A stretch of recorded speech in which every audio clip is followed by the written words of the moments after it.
Hello students, இன்றைக்கி நம்மளோட free ஆரி கிளாஸோட 4th கிளாஸில் இருக்கிறோம். ஸோ இந்த கிளாஸில் நான் உங்களுக்கு இந்த பிக்சரில் எப்படி நம்ம ஒர்க் பண்ணணும் அப்படின்றத நான் வந்து சொல்லித்தர போகிறேன். இது வந்து ஒரு உமனோட பேக் சைட் போஸ் மட்டும் நான் வந்து எடுத்துருக்கிறேன்.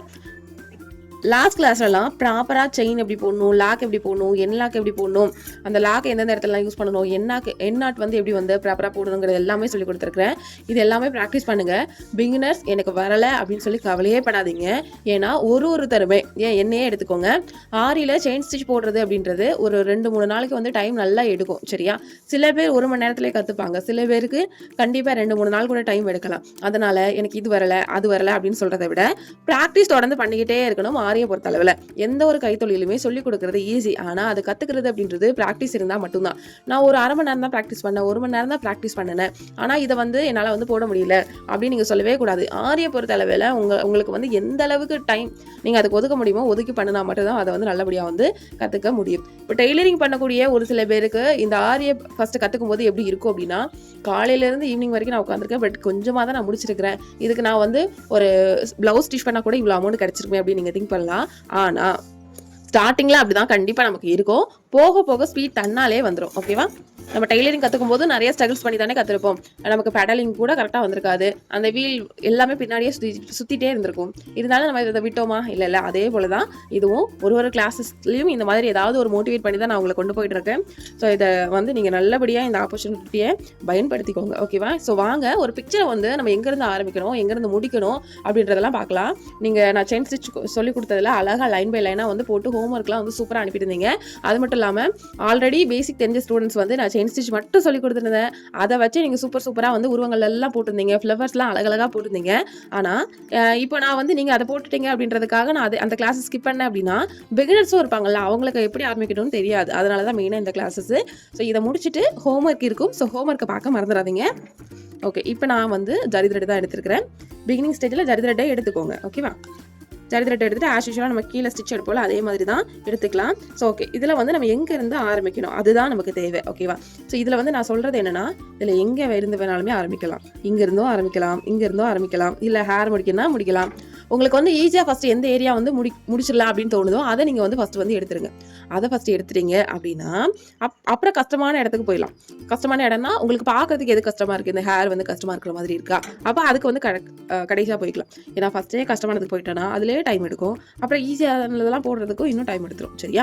ஸோ அதனால தான் சொல்கிறேன், ஈஸியாக உங்களுக்கு எந்தெந்த ஏரியாலாம் தெரியுதோ அதெல்லாம் டக்குன்னு ஃபில் பண்ணிவிட்டு அதுக்கப்புறமா கொஞ்சம் கஷ்டமானதுக்கு போகலாம். த்ரெட்டை வந்து நாட் போட்டுட்டு இப்போ கீழேருந்து நான் எடுக்கிறேன். இப்போது இந்த ஏரியா வந்து எப்படி ஃபினிஷ் பண்ணணுங்கிறத பாருங்கள்.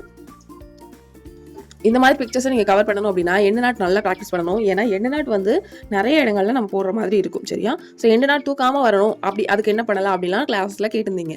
நேற்று நடத்துகிற எண்டு நாட் கிளாஸஸில் உங்களுக்கு டீட்டெயிலாக நான் சொல்லி கொடுத்துருந்தேன். 3 டைம் வந்து அந்த எண்டு நாட் எப்படி போகணுங்கிறத சொல்லி கொடுத்துருந்தேன். ஸோ அதனால் அந்த தூக்காமல் இருக்கிறதுக்கு என்ன பண்ணணுங்கிறது எல்லாமே நான் வந்து கிளாஸஸில் வந்து சொல்லி தான் கொடுத்துட்ருக்கேன். இன்னொன்று, ஸ்டூடெண்ட்ஸ் வந்து எப்படி தப்பு பண்ணுவீங்க, அவங்களுக்கு என்ன டவுட்ஸ் வருங்கிறது எல்லாமே முன்னக்கூட்டியே எனக்கு தெரிஞ்சிருக்கும். ஏன்னா ஆல்ரெடி நம்ம வந்து ஆன்லைனில் 5 இயர்ஸாக வந்து கிளாஸஸ் எடுத்துகிட்டு இருக்கோம். ஸோ அந்த அனுபவங்களை வச்சு உங்களுக்கு வந்து கிளாஸஸ் வந்து நான் சொல்லி கொடுத்துட்ருக்கேன். அதனால கிளாஸஸை ஸ்கிப் பண்ணாமல் பாருங்கள். ஓகேவா?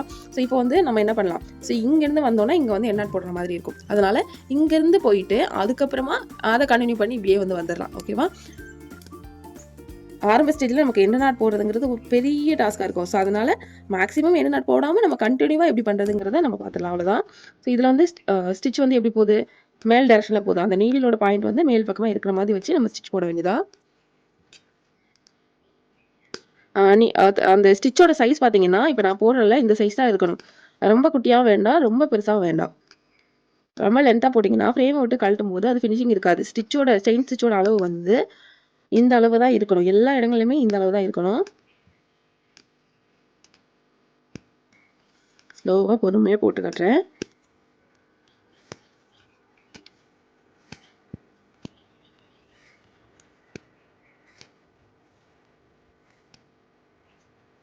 ஓகே, இதில் கொண்டு வந்து நம்ம இப்படி முடிச்சிட்டோம். இப்போது இதில் வந்து இதுலேருந்து கண்டினியூ ஆகலை, ஆக்சுவலாக இங்கேருந்து தான் கண்டினியூ ஆகுது. அப்போ இதில் ஒரு எண்ட் நாட் வந்து போட்டுக்கலாம். ஒருவேளை இப்போ தான் நீங்கள் கிளாஸஸ் யூடியூப்பில் பார்க்குறவங்க இப்போ தான் ஃபஸ்ட் டைம் கிளாஸ் பார்க்குறீங்க அப்படின்னா ஆல்ரெடி 3 கிளாஸஸ் வந்து பிகினர்ஸ்க்கு கொடுத்துருக்கேன். ஸோ பார்த்துட்டு இங்கே வந்து கண்டினியூ பண்ணுங்கள். ஸோ அடுத்ததாக எங்கேருந்து ஆரம்பிக்கணும் அப்படின்னா, ஸோ இந்த இடம் இந்த இடத்துல அந்த செயின் ஆல்ரெடி போட்டிருக்கோம்ல, அது உள்ளேருந்து ஆரம்பிங்க. அப்போ தான் கேப் வராது. அதுலேருந்து ஆரம்பிச்சிங்கன்னா உங்களுக்கு கேப் வராது, இல்லைன்னா தனியாக துண்டாக இருக்கிற மாதிரி இருக்கும்.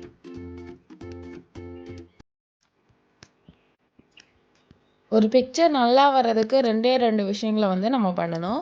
ஒன்று வந்து இன்னாட் போடும் பொழுது மேலே தூக்கிட்டு இருக்க மாதிரி போடக்கூடாது. 2வது விஷயம், செயின் ஸ்டிச் தேவையான அளவு தான் இருக்கணும். அதை விட பெருசாவோ கம்மியாவோ போடும்போது அந்த பிக்சரோட ஃபினிஷிங்கே போயிடும். இந்த 2யும் கரெக்டாக ஃபாலோ பண்ணுங்கள். ஹேண்டில் நீங்கள் வரைஞ்சிங்க அப்படின்னாலும் ப்ராப்பராக வரைகிற மாதிரி பார்த்துக்கோங்க.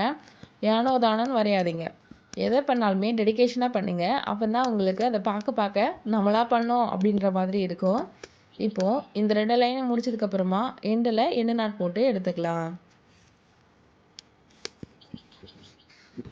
இப்போது நமக்கு வந்து இன்னொரு டவுட் வரும். இப்போது த்ரெட் வந்து இங்கே முடிஞ்சிருக்கு. அப்போ இங்கேருந்து இந்த இடத்துக்கு போகிறேன் அப்படின்னா, இப்போ வந்து நம்ம த்ரெட்டை கட் பண்ணி விட்டுட்டு லாக் போட்டுட்டு திருப்பி ஃப்ரெஷ்ஷாக தான் ஸ்டார்ட் பண்ணணுமா அப்படின்ற மாதிரி டவுட் வரலாம். ஆக்சுவலாக நீங்கள் குறிப்பிட்ட டிஸ்டன்ஸ் போகிறீங்கன்னா, இப்போ இங்கேருந்து இவ்வளோ தூரம் போகிறீங்கன்னா நீங்கள் என்ன பண்ணலாம்னா, நான் எக்ஸாம்பிள் சொல்கிறேன் பாருங்க. ஜஸ்ட் இப்படி ஸ்டிச் எடுத்துட்டு இவ்வளோ தூரத்தில் தான் அந்த ரெட் வந்து நீளமாக நீட்டிட்டு இருக்கு கீழே, சரியா? நீட்டிட்டு இருக்கு. ஒரு பேக் ஸ்டிச் போடணும். பேக் ஸ்டிச்னா என்ன? லாக் ஸ்டிச் தான். நம்ம எந்த டேரக்ஷன் வரமோ அதுக்கு ஆப்போசிட்ல ஒரு குட்டி லாக், சரியா? போட்டுட்டு ஸ்டார்ட் பண்ணிக்கலாம். இப்படி ஸ்டார்ட் பண்ணோம்னா அந்த இடத்துல வந்து த்ரெட் வந்து லூஸ் ஆகி வராது. அப்படி நம்ம வந்து லாக் போடாம அப்படியே கண்டினியூ பண்ணோம்னா என்ன ஆகும் அப்படின்னா, கீழே இருக்க த்ரெட் வந்து உள்ள இழுக்கும், அந்த இடத்துல லூஸ் இருக்கும். மிஷினில் வந்து பேக் ஸ்டிச் போடுவோம்ல, ஒரே இடத்துல தையல் பிரிஞ்சு வராமல் இருக்க. ஸோ அந்த மாதிரி போடக்கூடிய ஒரு குட்டி ஸ்டிச் தான் இது, ஓகேவா? இது எந்த அளவுக்கு டிஸ்டன்ஸ் போகலாம் அப்படின்னா, 1 இன்ச் அளவில் இருக்கக்கூடிய டிஸ்டன்ஸில் மட்டும்தான் ஒரு த்ரெட்டை கட் பண்ணாமல் அப்படியே நம்ம இங்கே கொண்டு வரணும். அதுக்கு மேலே இப்போ நான் இங்கேருந்து ஸ்ட்ரைட்டாக நான் இங்கே போகிறேன் அப்படிங்கும்போது த்ரெட்டை புதுசாக கட் பண்ணிடணும். ஏன்னா இவ்வளோ தூரம் த்ரெட் வந்து நீட்டிட்டு இருக்கு. அப்போ உள்ளே வந்து என்ன ஆகும் அப்படின்னா, நமக்கு கண்டிப்பாக லூஸ் கொடுக்க ஆரம்பிச்சிடணும். 1 இன்ச் அளவு அப்படின்னா ஓகேவாக தான் இருக்கும். இப்போ நான் கட் பண்ணிவிட்டு இங்கேருந்து ஸ்டார்ட் பண்ணுறேன். அதர்வைஸ் நான் இங்கேருந்து இங்கே போகிறேன் அப்படின்னா அது ஒன்றும் ப்ராப்ளம் இல்லை. ஸோ அதனால் நான் இங்கேருந்து ஸ்டார்ட் பண்ணுறேன். இப்போ நான் ஹேருக்கு வந்துடுறேன்.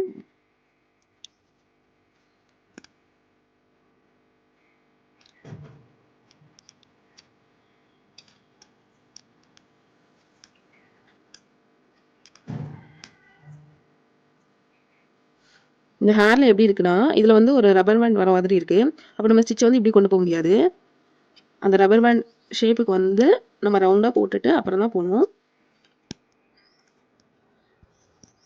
அந்த ரவுண்டு ஏரியாவில் வந்து நம்ம என்ன பண்ணணும்னா, ஸ்டிச்சஸை வந்து குட்டி குட்டியாக போடணும்.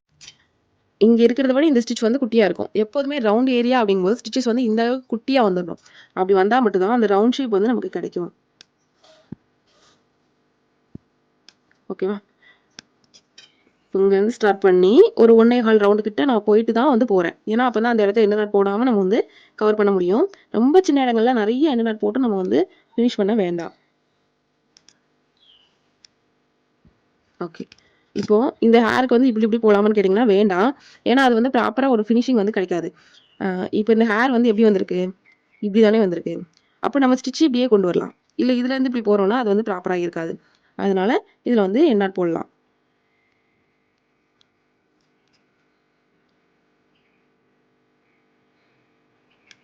ஓகேவா?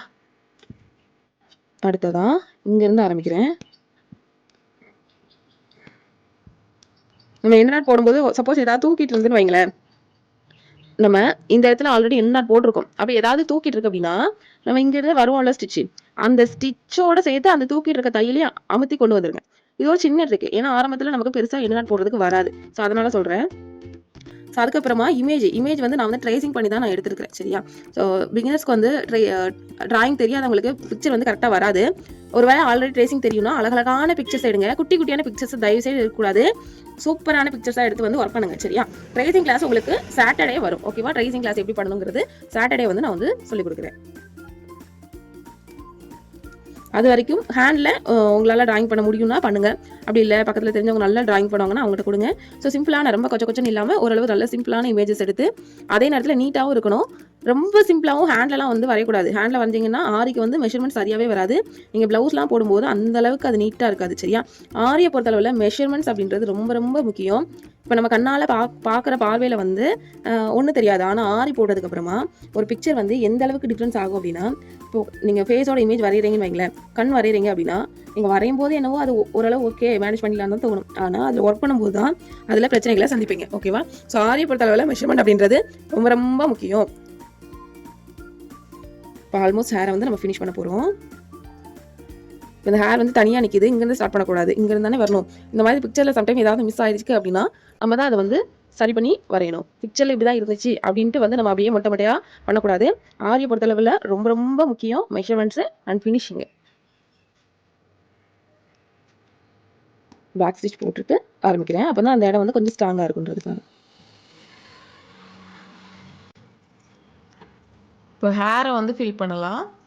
ஹேருக்கு வந்து நான் சொன்ன மாதிரி தான் ஹேரோட டேரக்ஷன் அப்படின்றது ரொம்ப முக்கியம்.